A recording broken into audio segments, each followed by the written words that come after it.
Saudara, begini, itu yang terjadi di zaman itu. Zaman kita bagaimana? Kenakah kita pantulan itu?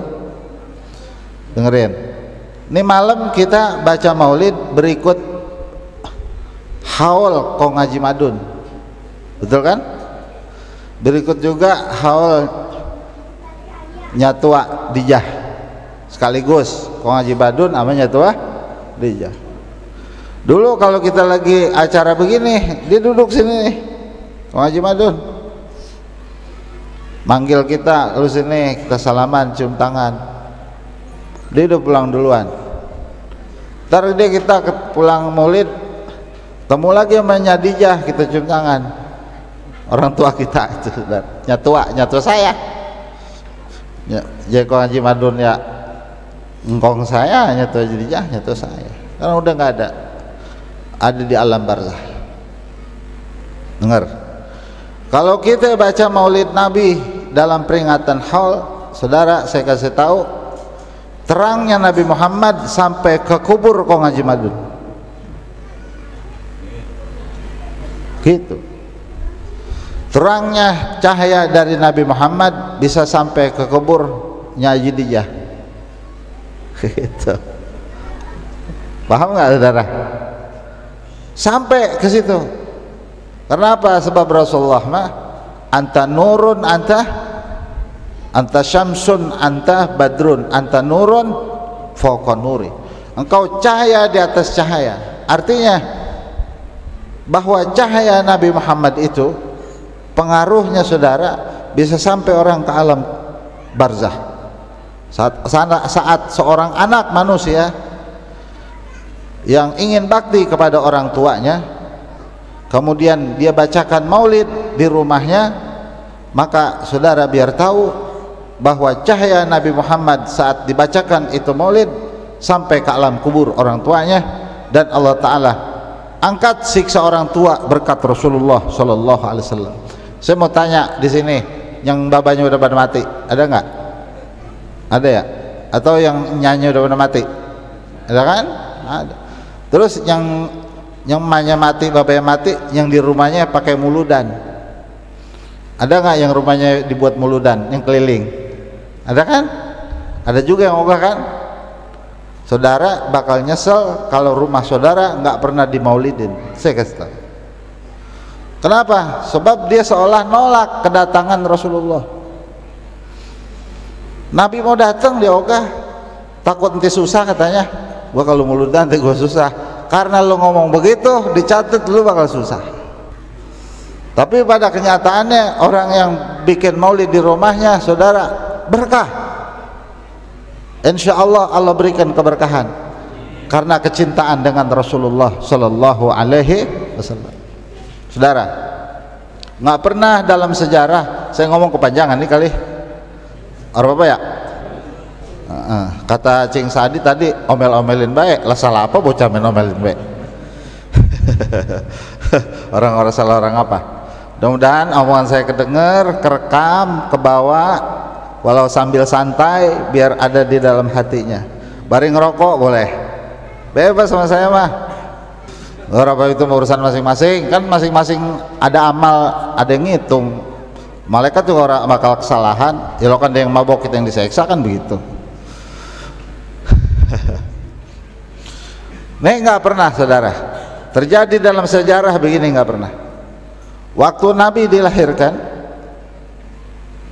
ada satu api di negeri Habasyah yang jadi sesembahan orang-orang musyrik pada kala itu. Umurnya 1000 tahun, api nggak pernah mati. Disembah tuh api. Orang-orang Majusi namanya, dianggap Tuhan tuh api. Jadi Tuhannya api, saudara. Pada saat Nabi dilahirkan itu api tiba-tiba padam. Orang pada bingung. Bener kalau begitu Nabi akhir zaman dilahirkan. Ini buktinya api ini padam. Jadi nggak pakai capek-capek Nabi, orang masih bayi sih baru brot begitu, tiba-tiba api mati. Ada apa ini Nabi sampai begini? Punya ilmu apa ini bocah bayi? Ya, gerangan ada kekuatan apa ini pada seorang bayi yang menggemparkan dunia baru lahirnya aja. Makanya saudara, kalau di kampung itu ada maulid, gempar kampung. Di rumah ada maulid, gempar itu. Setan pada pergi dewek. Oh, Nabi Muhammad coba apa. Kemudian dikala itu saudara, masyarakat Mekah tradisinya menyembah patung-patung dijadikan Tuhan. Patung dibuat dari batu. Asalnya batu-batu biasa diukir sama dia, dibikin kayak orang, begitu disembah. Dioles-olesin minyak kasturi, dikasih minyak misik biar wangi, jadi serem gitu. Ya, padahal boleh dia yang bikin. Andaikan tuh patung ditabok di ya orang batu. Kalau udah kagak ada lagi alat, dibikin patung kecil, dibuat dari roti, pakai adonan kue, dibikin tuh. Jogrok gue begitu kayak patung Semar.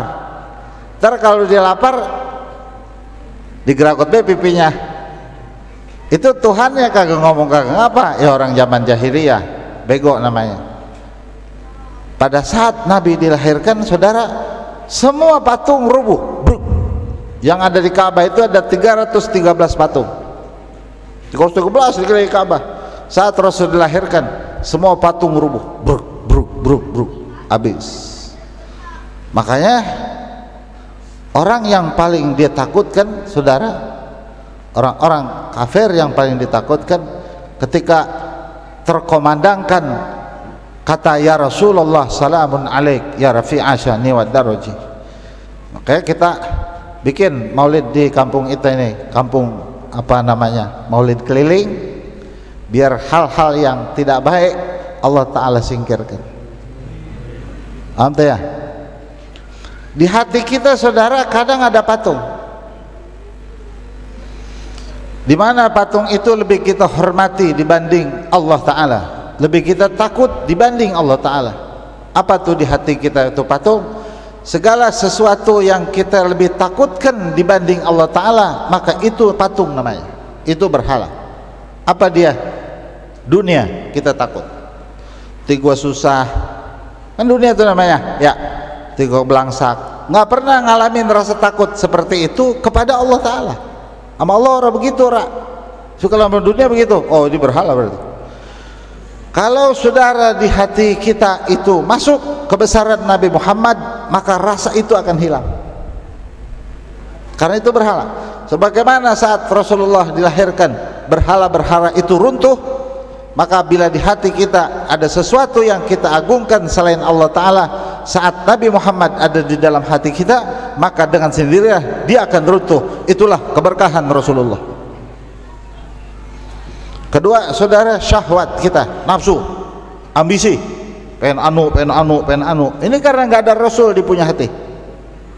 Pengen ini, padahal mah tenaga kurang, nafsu gede. Ada nggak begitu, Bang Ajat? Betul, Bang Ajat bener nih, nafsu gede, tenaga kurang. Gaya dong, begitu. Tapi tenaga udah ora. Menjidil begitu. Gitu saudara, itu syahwat namanya. Ini karena nggak ada Rasul di hatinya. Makanya dibiasakan kita bulan maulid biar pada muludan. Apa itu maksudnya? Ada rahasianya. Bukannya kita mau nyari makan. Memadang dulu juga bini kita, masa asal mau. Cuman emang nih, pagi semur, siang saudara bukan semur, apa namanya? Yang daging juga tuh, kalau daging diapain namanya? Rendang. Malam goreng. Malam pagi semur jengkol, siang rendang jengkol, malam goreng jengkol semua, lain-lain memang. Tapi kalau kita keliling kan lain-lain ya, sono lain, lumayan buat tambah gizi namanya. Makanya ada yang malah gemuk aja muludan. Tapi tujuannya bukan itu. Ada pesan rahasia yang kita nggak perlu tahu dan nggak perlu dijelasin panjang-panjang. Kelamaan kerjain baik itu mah nanti ada asar tuh efek kalau kita jalan ke samping kulkas akan terasa dinginnya. Itu. Padahal yang dingin bukan kita, kulkasnya, tapi kita nggak akan ngerasakan dingin. Kalau di rumah kita itu ada maulid Nabi Muhammad, nanti akan terasa keberkahan, saudara-saudara.